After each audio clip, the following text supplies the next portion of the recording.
ನಮಸ್ಕಾರ ಬಳ್ಳಾರಿ, ನಾನ್ ನಿಮ್ಗೆ ತೋರಿಸ್ತಾ ಇರೋದು ಐಕಾನಿಕ್ ಡಿಸೈನ್ಸ್ ಅಂಡ್ ಕನ್ಸ್ಟ್ರಕ್ಷನ್ಸ್. ಅವರು ಕನ್ಸ್ಟ್ರಕ್ಟ್ ಮಾಡಿರೋ ಬಿಲ್ಡಿಂಗ್ ಬಗ್ಗೆನೆ. 80 lakhs ಅಲ್ಲಿ ಪೂರ್ತಿ ಮನೆ 30x40 ಸೈಟ್ ಅಲ್ಲಿ ಕನ್ಸ್ಟ್ರಕ್ಟ್ ಮಾಡಿದಾರಂತೆ. ನೀವ್ ಈ ಮನೆ ನೋಡಬಹುದು. Stone cladding, wall textures, JMM ಟಫನ್ glass panel, CNC metal panel, ಎಲ್ಲಾ ತರ ಮೆಟೀರಿಯಲ್ಸ್ ಯೂಸ್ ಮಾಡಿ ಮಾಡರ್ನ್ ಎಲಿವೇಶನ್ ಕೊಟ್ಟಿದ್ದಾರೆ. ಎಂಟ್ರೆನ್ಸ್ ಅಲ್ಲಿ sliding gate and parking space ಕೂಡ ಇದೆ. ಇದು G+2 ಬಿಲ್ಡಿಂಗ್. ಗ್ರೌಂಡ್ ಫ್ಲೋರ್ ಅಲ್ಲಿ 2 BHK and first floor to second floor duplex construct ಮಾಡಿದ್ದಾರೆ. ಫಸ್ಟ್ ಫ್ಲೋರ್ ಗೆ ಬಂದ್ರೆ ಸ್ಟೈಲಿಶ್ ಅಂಡ್ ಮಾಡರ್ನ್ ಆಗಿ ಡೂಪ್ಲೆಕ್ಸ್ ಡಿಸೈನ್ ಮಾಡಿದ್ದಾರೆ. Spacious living hall with POP fall ceiling, profile lights and UPVC windows. Classy finish ಅಂತಾನೆ ಹೇಳ್ಬೋದು.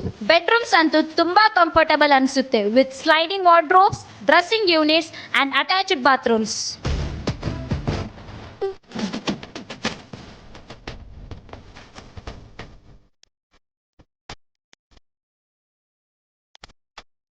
Kitchen ಅಲ್ಲಿ nano white counter top, tall unit, tandem drawers. Beautiful staircase with marble finish glass. Spacious balcony ಮಾಡಿದ್ದಾರೆ and mat finish style ಹಾಕಿದ್ದಾರೆ. ನೀವು ಇದೇ ತರ ಮನೆ construct ಮಾಡಕ್ ನೋಡ್ತಾ ಇದ್ದೀರಾ? ಹಾಗಾದ್ರೆ iconic designs is the best option. ಇನ್ನು ಹೆಚ್ಚಿನ ಮಾಹಿತಿಗಾಗಿ ಸ್ಕ್ರೀನ್ ಮೇಲೆ ಕಾಣಿಸ್ತಿರೋ ನಂಬರ್ಗೆ ಕಾಂಟ್ಯಾಕ್ಟ್ ಮಾಡಿ.